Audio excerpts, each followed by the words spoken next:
Hello and welcome to the '07 podcast, the show which looks back at the films of 2007 with a 2025 lens, sometimes also with a grumpy old man lens, and in the case of today's film, a what the actual F, I don't remember this film at all lens. I'm Lucy Alfred and this is my co-host Tay. Yeah, hello folks. I'm excited to talk about No Country for Old Men. So Lucy, you don't remember this film at all? Yeah, I sat down, watched this over the weekend. I thought, love this film. I know exactly what happens. Didn't remember anything at all what happens. I thought the film was about a serial killer who is on the run in Texas doing these really bleak murders. And he's being hunted by the sheriff played by Tommy Lee Jones. That's what I thought the film was about. That's how I remembered the film. So what the character of Llewellyn Moss, Josh Brolin, where does he come into this? Yeah, forgot about him altogether. Completely forgot about him. Wow. That's impressive, isn't it? Considering that so much of the film is just following him doing things. I know. I don't know. I was messaging you, wasn't I, saying I'm actually a bit concerned at how badly I misremembered this film. I think too much hedonism in my 20s has frazzled my brain. So a lot of it was all new to me. But yeah, loved rewatching it. Was as blown away this time as I remember being the first time. And picked up on things that I'd clearly missed the first time round. Yeah, I've not seen this one for a while. And it was really fun going back and watching it. And it just reminded me of all the things I liked about it. But we should probably establish what the hell we're talking about. Yes, let's get into it. So No Country for Old Men is a dramatic thriller set in Texas in 1980, a fact that I'd forgotten. And it's adapted from Cormac McCarthy's novel of the same name. It was co-directed, co-written and co-produced by Joel and Ethan Coen, aka the Coen brothers. And fun fact, it was the first time they actually shared the director credit officially thanks to a DGA rule change. This happens to be the one where they won an Oscar for Best Director. Yeah. Yeah, good stuff. In brackets S. It also won several other Oscars, didn't it, Tay? Yeah, it did. It won 4 in total. Best Picture, Best Directors, Best Adapted Screenplay, and Javier Bardem picked up Best Supporting Actor. And Javier Bardem was the first Spanish actor to win an Oscar. Yeah. But it's hardly surprising, really. It's a really solid piece of work. I think it's very reminiscent of other Coen Brothers films. We can talk about that. But yeah, I liked it. I liked how absorbed I was by it. And it is quite... I can't tell if it's slow or not, but if you were to just very basically describe this film, it would be a man does this and then subsequently other things in order. And that feels like the film, but obviously it's more to it than that. Otherwise that would be quite boring, eh? It would. Maybe it's because it's so beautiful and so cleverly created that's what captivates you. Yeah. Because it doesn't... you're right, I think it is quite a slow film. Not slow like, it drags on. It has a few moments of pace, but it's not like crash, bang, wallop. Yeah, it's not an action movie. Do you want to get into it in actual detail and let us know what happened in No Country for Old Men? Llewellyn Moss, played by Josh Brolin, he's gaddying about in a desert somewhere, hunting, and he happens upon a shootout between 2 rival factions, finds a big old case full of cash, and then is then pursued by an assassin or a hitman. He seems to be all things, a medic, a poet, and then we watch a cat and mouse game play out across Texas and over the border into Mexico. Ed Tom Bell, played by Tommy Lee Jones, is a sort of nearing retirement sheriff who is following the pursuit of Llewellyn Moss by the assassin Anton Chigurh. So yeah, it's a mix of social commentary from one person's perspective, a person who's seen a life of people doing violent things, and it's seeming to him that those acts are becoming increasingly more violent, and a cat and mouse game between a fairly wily Vietnam veteran Josh Brolin, and this very hard to read and terrifying assassin played by Javier Bardem. Yeah. First time I think I remember seeing him in a film. Same for me too. He's definitely glowed up, hasn't he? He's a sexy man now. Everyone likes him. He's really gorgeous, yeah. But not so much in No Country for Old Men. No? I actually wrote in my notes, he looks monstrous. Oh, that's harsh. And actually in my research saw that his haircut was inspired by photos from guys in the 70s that the Coen brothers had found. And when he had his hair done like that, he said he looked like a psychopath. And they were like, great, that's exactly what he wanted. But yeah, it's awful, that haircut, isn't it? That kind of short, like bob thing. Terrible. Makes him look so scary. I started to think, I wonder if he cuts his own hair, or if he gets his hair cut by someone and he tells them how he wants it. And if they know him at all, if they know anything of his background, that's going to be the scariest haircut you ever give in your life, isn't it? Isn't it? Yeah. I mean, he's so intolerant of people that he's got to be doing it himself. He does all of his own surgery, so I'm pretty sure he would cut his own hair. And he's so methodical and precise with everything else that he does. For sure he'll be able to cut his hair perfectly himself. So yeah, I think so. And it's more practical, right? He's very under the radar in this film. Like he just seems to, like, they call him a ghost. A ghost, yeah. He just seems to, blend in and out of things. I imagine he did cut his own hair. The alternative would be that the scared hairdresser, instead of like showing him a mirror behind his head at the end, he would just have like a bit of a perfect haircut from the back, just showing him to get away from him. And then he's like, oh, another day, I've survived another haircut. No coin toss for you. Yeah, exactly. So let's round out the cast. Yeah. Llewellyn Moss's wife, played by Kelly MacDonald. Amazing accent work from Kelly MacDonald, I think. I didn't know that Carson Wells, played by Woody Harrelson, was a DEA agent. I thought he was just another baddie. Yes. When I saw him in this, I thought, oh, he's like the other gang guy. And then they were talking about the DEA, and I was like, well, I guess back in the late 70s, early 80s, it was the Wild West, wasn't it? I mean, it still kind of is. And just to end, we've got the Deputy Wellens, played by Garrett Dillahunt. Are you familiar with Garrett Dillahunt, Lucy? Well, when you said something about him before I started watching it, I was like, I don't know who that is. And then saw him, and then I thought, I do recognise him. And I was like, is he from SNL? No, you're thinking of Bill Hader. Yeah, he looks a bit like him. Garrett Dillahunt is in literally every TV show from all the way back to Deadwood. And he's usually a baddie, right? He's very rarely a nice guy. He's usually the season 5 bad dude. Like, the stakes are up. Let's get Garrett Dillahunt in. He is a very familiar face, and he actually auditioned for the role of Llewellyn Moss. Oh, not rugged enough. I think he's great in it. He's got some really good lines as well. Yeah, but yeah, maybe not. I love the interplay between him and Tommy Lee Jones. Yeah, they're great together. So really good, small but very well-rounded cast here. And before we move on from casting, so aside from Garrett Dillahunt auditioning for the role of Llewellyn Moss, the role was originally going to go to Heath Ledger. Really? I imagine maybe off the back of Brokeback Mountain, because he's a rootin' tootin' cowboy in that. But he wanted to take some time off and spend some time with his daughter. And Josh Brolin had auditioned, sent in a tape. Do you know this story, Lucy? I don't know this story. All right. So Josh Brolin has told this story many times. He was working on a film with Robert Rodriguez and Quentin Tarantino, part of the Grindhouse films. And so Robert Rodriguez shot his audition tape, and the Coen brothers were fascinated with this audition, not because of the performance, but they were just like, who lit and shot and edited this? They were not interested in the performance at all. They asked, like, can we just ask who lit this and filmed it and stuff? And so Josh Brolin tells that story because he feels a little bit put out by the fact that they didn't acknowledge his audition tape.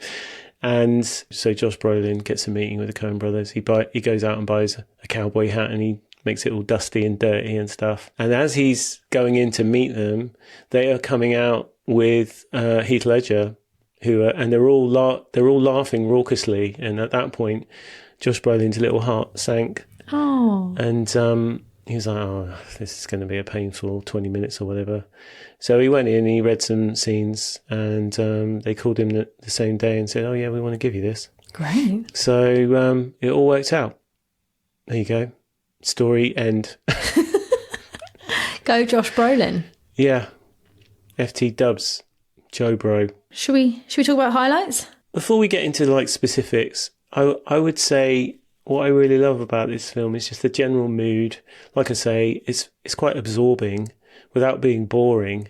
There's no tricks, right? It's just like A to B to C, stuff happening. Llewellyn Moss will go to a motel. He'll pick a room. He'll think about hiding the money that he's found in the vent. He'll look into the vent, and then he'll think about getting the other room on the other side of the vent so that he can kind of, you know, and to hear me talk about that, it's quite boring. Yeah. But, thanks. But, you know, to see that play out on film, it's quite captivating. Yeah. It doesn't feel like lazy or laboured. It's just is like this happens and this happens and then this happens. And actually, Llewellyn's a really clever guy. That's established right from the beginning, where he is hunting the deer and then he finds all the dead bodies post shootout, and then realises that someone must have left, and he traces them and works out where they would be. He even says like they'd be finding shade if they're anywhere, and then he looks and sees the body where he finds the money. So it's set up really early that he's like really methodical with his thought processes and works things out. And so that then feeds into what you were talking about, where he is in the hotel room and works out a specific way of hiding the money. You know, you see him go to the hunting and camping shop and getting the tent poles, you know, but I don't feel like it's plods. It's just like, it just all like perfectly makes sense. And it's just really artful storytelling that somehow keeps you captivated. Meanwhile, there isn't like you said, there aren't any tricks. There isn't loads of like stupid editing or anything. It's just like this. There's no music either. I mean, even wrote that in my notes. I was like, wow, there's like literally no score to this film. It's all diegetic. So I think like the pace is set by the way the story progresses rather than set by the director, if that makes sense. Yeah. What I really like about it generally is how little it tells you with explanations. It almost doesn't give a shit about the audience, really. I mean, of course it does, but it's letting you figure everything out. There's very little explanation. You don't really get too much of that these days, or people go too far the other way. They make something that's a little bit impenetrable, and they don't give you enough. Whereas this masters the middle ground, where it gives you just enough without explaining to you the things that are going on. It's great. I love it. Well, yeah, and actually we have more information than everyone else in the film. Yeah. So the whole film is every character in the film working out what's happened just after we've found out what's happened. You know, so we're always one step ahead of the characters in the film, which I quite like, actually. Often we're not. But no one really knows where each other are, or how easy it is to get to each other, or what each other knows about each other. And it's just the two hunters hunting each other, being hunted. Huntily. Yeah. Lucy, what are your favourite bits? Well, I feel like this is a bit bait, but like I love the coin flip scene. Where he's in where Anton Chigurh is in the like gas station that's just out in the middle of nowhere, and he basically puts the guy that owns the gas station on the spot and makes him do the coin flip. And I think in that you really start to get a sense of how much disdain Anton Chigurh has for just everyone. He hates everyone, and I feel like rather that everyone was dead, because it's not just people that get in his way, it's just kind of anyone. There's a lot of mindless, aimless killing. It's not even, like people trying to stop him from getting to where he wants to be. So, I love that scene. I love getting a little bit of a peek into the character. And I don't know the guy that plays the service station attendant, but he's just this sweet old man. Yeah. And he's like, little cheeks wobble when he gets nervous, and Anton Chigurh is just so menacing and just so cold-blooded and ruthless, and he just makes him feel so nervous. It's just so awful. Apparently a lot of that scene was improvised. Really? That's insane. Yeah, I know. Joel and Ethan, I've just improvised shitting myself in this scene for you guys. How do you think it went? Little cheeks wobbling. I love that scene. And as I said earlier, just every time Ed, Tommy Lee Jones, and Welland, Derek Gillihunt are together, just their interplay with Delahunt being the kind of eager deputy who's learning from the stalwart chief who's kind of, or sheriff, who is clearly at the end of his tenure. And he's sort of in his sunset years, and he points everything out, even he says, oh, well, that's irritating, isn't it? And Delahunt says, what's that? And it's when they see the milk bottle has got sweat, or he said it's sweating or something. So just all those little details that the young rookie is always gonna miss. Just love those two together, and they are kind of the comic relief, really, aren't they? But not really in your face and hammy. They are, but they lighten the load, because the rest of it is pretty bleak and dark. Yeah, I was going to say Garrett Dillahunt feels like the comic relief in this. Like his reaction to the fact that they've literally just missed Anton Chigurh is really funny. It's almost like overreaction. And the bit where he's on horseback describing his theories about what's happened at this drug deal gone wrong. You've got this, which is like, whoa, differences, is a really lovely way to put a just absolute slaughter. It's there's some really nice lines. Like there's two lines between them as well, where which is one of the more iconic lines. Well, it's a mess, ain't it, Sheriff? If it ain't, it'll do till the mess gets here. Great script writing. Yeah, amazing. That is in the book. That's what I was going to say. That was, we're jumping ahead, but that was one of my disappointments with the film. Well, it was based on a book. Yes, because I thought, oh, brilliant! Look, they don't make films like this, like this anymore, with original script writing, original storytelling. It's just an adaptation. A bit upset about that. And apparently they did lift loads of dialogue because they clearly loved it so much and it was so perfect. And fans of the book actually were really impressed with the film because it stuck so well to the narrative, to the actual dialogue in the book. And apparently they even said that the casting was perfect as well. Like they really embodied the role. So. Yeah, but I was a bit disappointed about that. That was one of my disappointments. What a strange thing to be disappointed about. I know, just because, and it's more of a 2025 irritation, that we seem to either have remakes of past classics or unnecessary sequels, or when I think, oh, brilliant, an original story, it's actually just a novel that's been... adapted. Just a novel. Oh, sorry. You know what I mean? It's just not original. Someone else wrote it. It wasn't a film. It wasn't a story written for cinema. And that's what I want.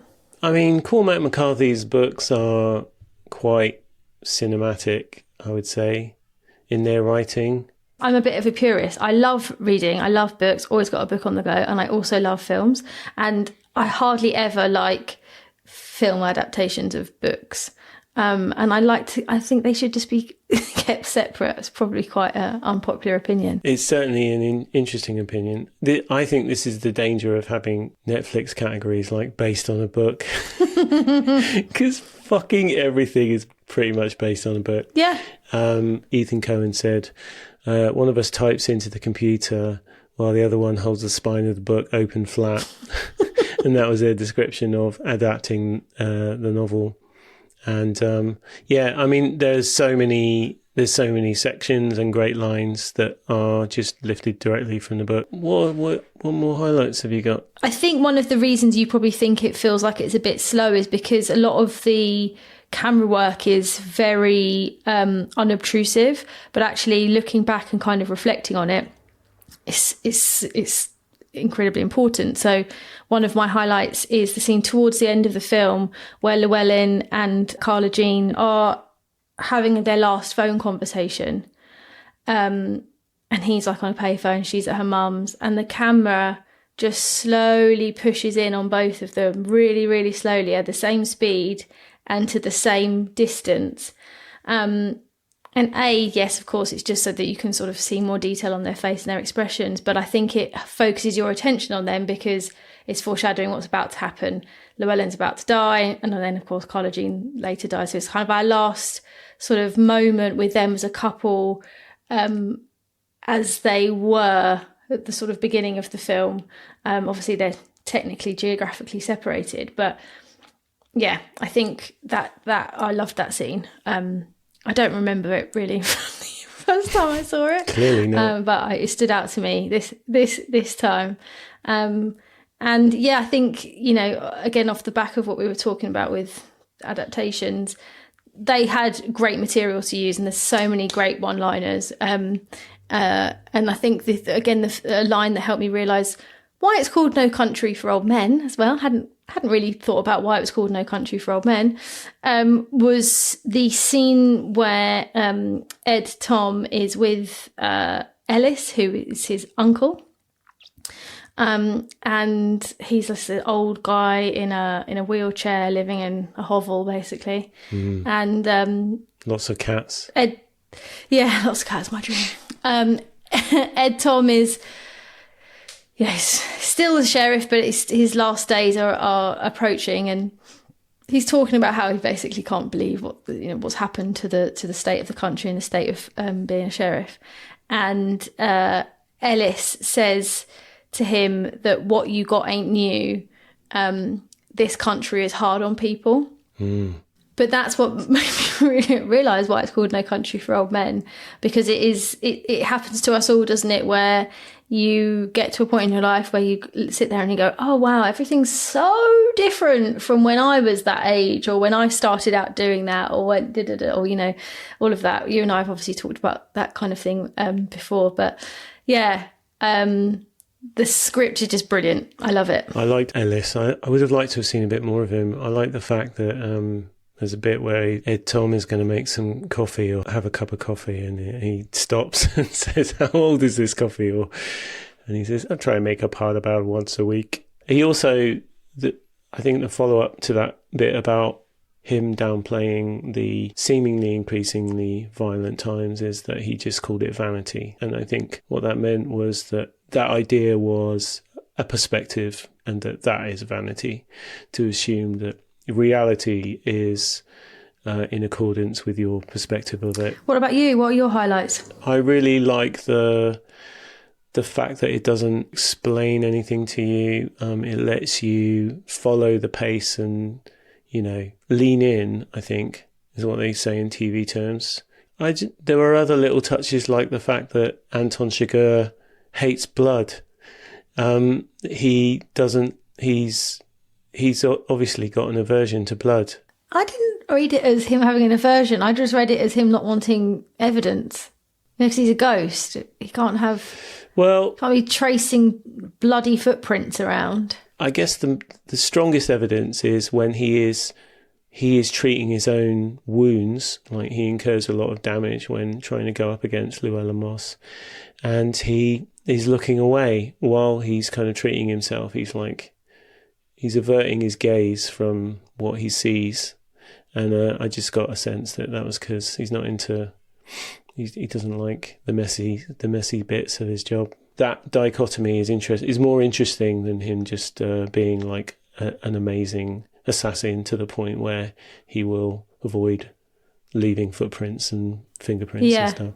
Yeah, maybe it's too obvious. Maybe my No, I'm not saying that. assertion is too obvious. No, No, it's I know fine. you're not, but I'm saying it. So yeah, I really loved the procedural nature of the plot and what you watch. That's what makes it so absorbing, is that you're watching Llewellyn go through a series of processes in order to, try and escape and try and hide the money and try and get the jump on Anton Chigurh. But yeah, it is reminiscent of Fargo and Blood Simple in that it's about crimes that have gone wrong and then people, trying to capitalise on that and that not going according to plan. Plan's going wrong, basically. I just like the fact that the person who you think is the protagonist, the person we spend the most time with, dies, and it almost ends on an anticlimax. And I like the fact that it feels like it's earned that, right? It's given you enough meat to satisfy you as a film, and then it decides we're going to end this in a way that we want to end it, which is kind of like the book. It just ends with Ed Tom talking about the dreams that he's had, and the dreams are important. They underline what he's talking about throughout the film, which is this perception of times changing. And I like that the film was brave enough to feel this is a strong enough ending for this film. Ballsy stuff. But in terms of the bits that I liked, although you don't see much of it, I really like the interplay between Carla Jean and Llewellyn, and their kind of back and forth is really good. It's quite sassy, but you do get a sense that they are a legitimate couple. I love Anton Chigurh's weird set of standards that he seems to have. Yeah. In that he has rules, but no one except him is going to understand these rules. He will spare a couple of kids who witness him getting hit by a car, and, to the point where he is completely recognisable, a thing that he's killed people to avoid being throughout the rest of the film. And yet he insists on privately killing Carla Jean because he promised somebody that he would do that. And the promise was a threat. And he has to see through that threat. Yeah. And that is what an absolute bag of spanners he is. Yeah, he's just monstrous. I wrote in my notebook, he just won't die. He's just relentless. And I love how he is so methodical and precise with everything that he does. He knows exactly, like when he gets injured, he blows up the car so that he can rob the pharmacy to get the exact medical equipment that he needs to take out the shotgun shrapnel, etc. But he just moves really slowly, and that's then counteracted by the people that he's with or that he's sort of chasing often end up really flustered. So there's that great sort of shootout between Chigurh and Llewellyn, where Llewellyn's like frantically trying to find him, but he just like gets up, stomps over, shoot. Like it's just, yeah, he's just he's like otherworldly, kind of inhuman, like just terrifying. He's so, also the way they made his face up as well, like he looks like pallid and he's got like really dark rings under his eyes, and he gets like more and more pallid as the film goes on because he's obviously just like fixated on finding Llewellyn, finding this money, and getting the job done as he'd set out to do. He's just, like that's what I remember of this film. It's just him. Apparently he didn't like the haircut. And he's not really in many scenes with anyone. He spent a few days with Josh Brolin and Woody Harrelson, but he was kind of going a little bit insane, I think, in his own little biome for some of the production. He looked properly weird, alien-like. Yeah. I think that left a mark on him. Did you want to talk about Carla Jean's mum's wig? Well, yeah, my list of things that I don't like are A, the fact that it's not an original story, which we've already talked about, and B, Carla Jean's mum's wig. It's terrible. And that lady who plays her, she's always that kind of, I don't know what's going on, nobody tells me nothing, kind of like grumpy, like southern woman, often quite mean. But she's wearing a really crap wig. I don't like it. But for those two things to be the only things I didn't like about the film, I think it's pretty good. So Tay, we've talked about the plot, we've talked about the characters, we've talked about what we like. Do you want to touch on the film's commentary and themes, that kind of thing?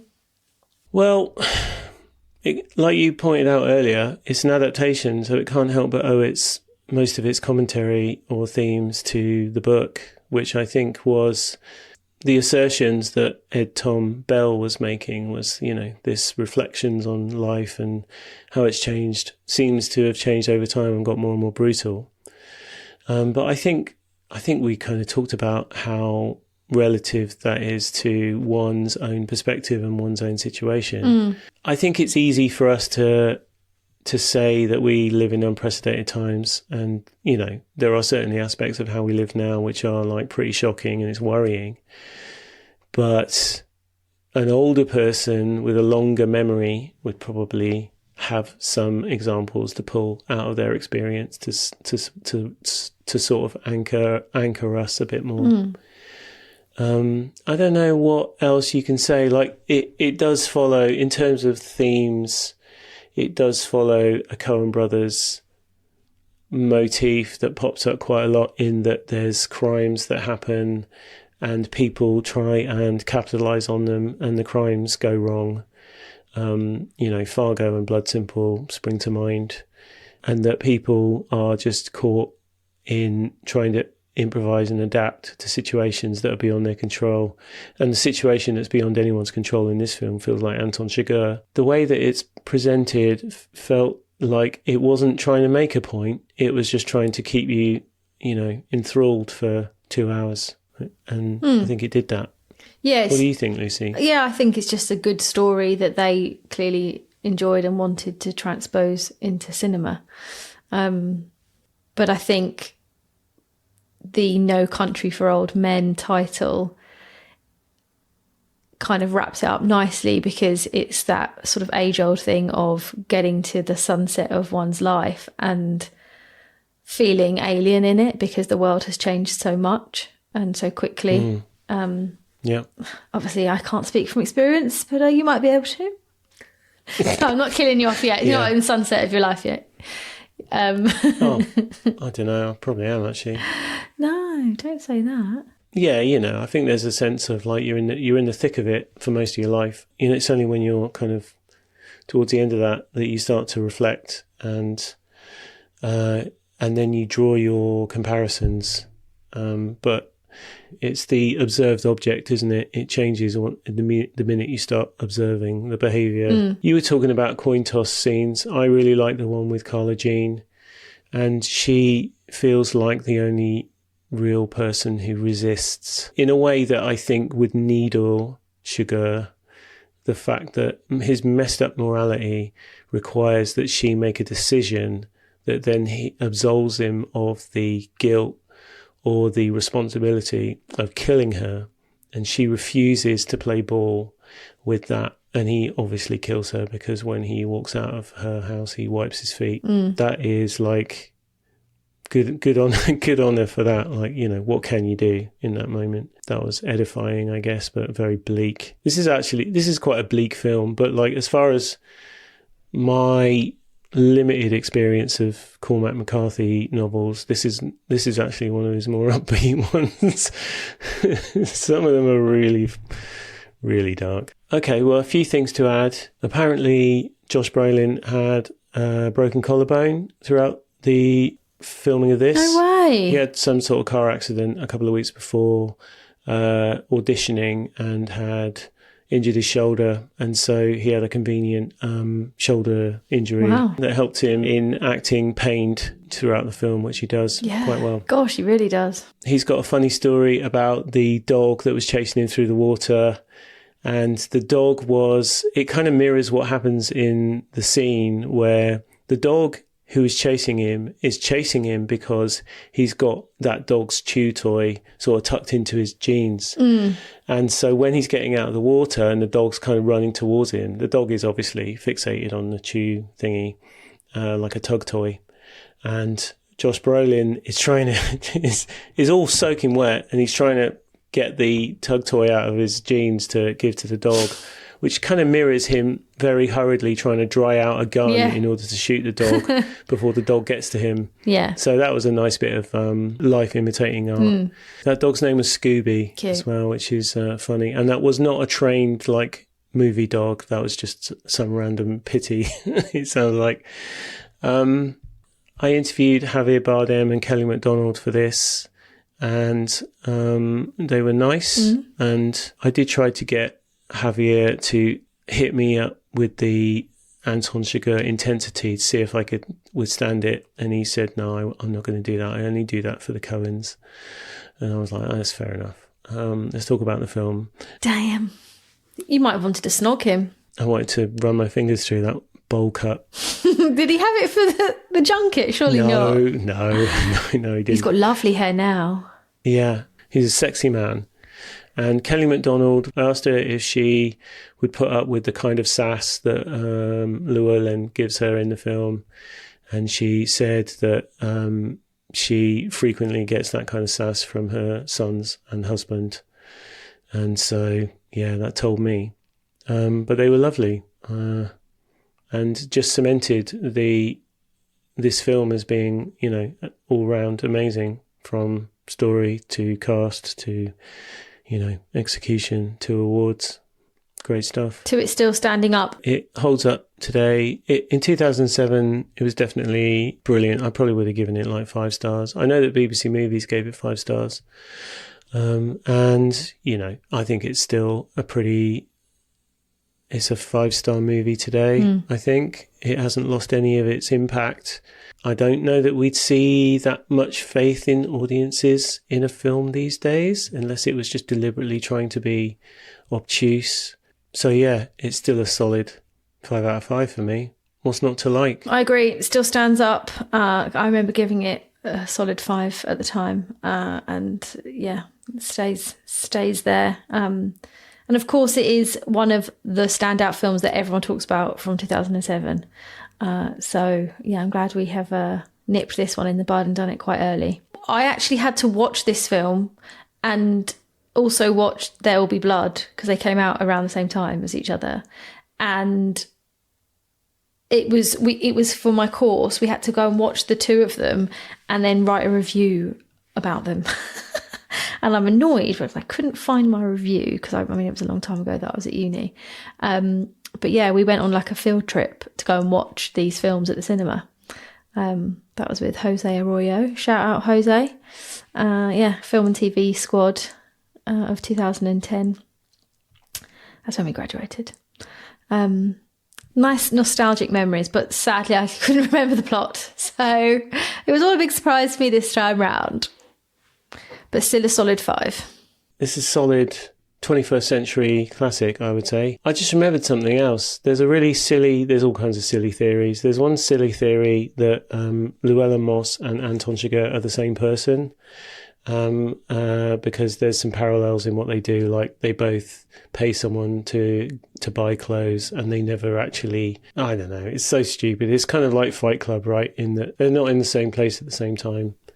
That's actually true, because even when he goes into no, what have I done? Yes, no, because when they finally see each other and they're shooting each other out on the street, Llewellyn gets him, doesn't he? Yeah, he actually shoots him. Yeah, he does.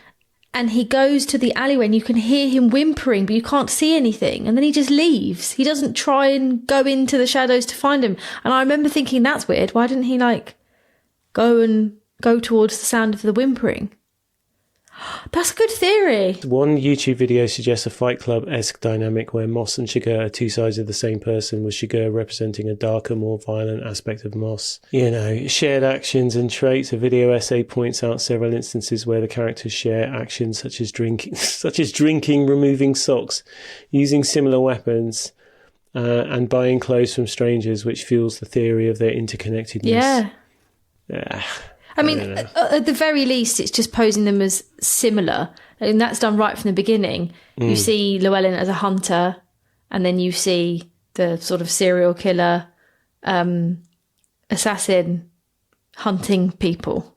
So it's kind of straight up done like that. So maybe people are going a bit too deep there, but they are supposed to be similar. We're supposed to draw parallels between the two of them. But interesting theory. It is, but yeah, I don't know. Internet theories. I just thought it was good. I liked it. It was pretty. Cool. Well, thank you very much for talking about No Country for Old Men with this old man. Folks, thanks for listening. If you want to email us your theories about Llewellyn Moss and Anton Chigurh or anything, you can email us at oh7podcast@gmail.com, and we'll put a whole bunch of goodies in the show notes that link to internet theories and video essays and little fun stories from Josh Brolin and all kinds of good stuff, just to let you wallow in this film. Just get deep in it. Deep. Just thinking.